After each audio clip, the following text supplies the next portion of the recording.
যদি আপনার বাজেট হয় 50,000 51,000 টাকা, তাহলে আপনি কেমন একটা গেমিং পিসি নিতে পারেন সেটা নিয়েই আজকের এই ভিডিও। হয়তো নিতে পারেন প্রসেসর হিসেবে ইন্টেলের কোর i5 12400F একটি প্রসেসর। গ্রাফিক্স কার্ড অবশ্যই লাগবে এই প্রসেসরটি নিতে, এটা হয়তো 15,000 টাকার আশেপাশে পাওয়া যাবে।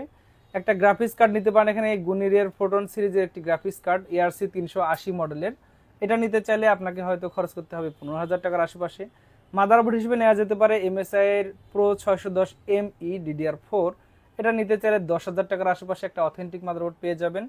পাওয়ার সাপ্লাই হিসেবে নিতে পারেন এখানে গিগাবাইটের P450B, এটা একটা ব্রোঞ্জ সার্টিফাইড পাওয়ার সাপ্লাই, 450 ওয়াটের। এই গ্রাফিক্স কার্ডের সাথে এটাই যথেষ্ট। সেই সাথে একটা র্যাম নিতে পারেন কিংসম্যানের একটা 8GB র্যাম, 256GB একটা NVMe নিতে পারেন কিং স্পেকের।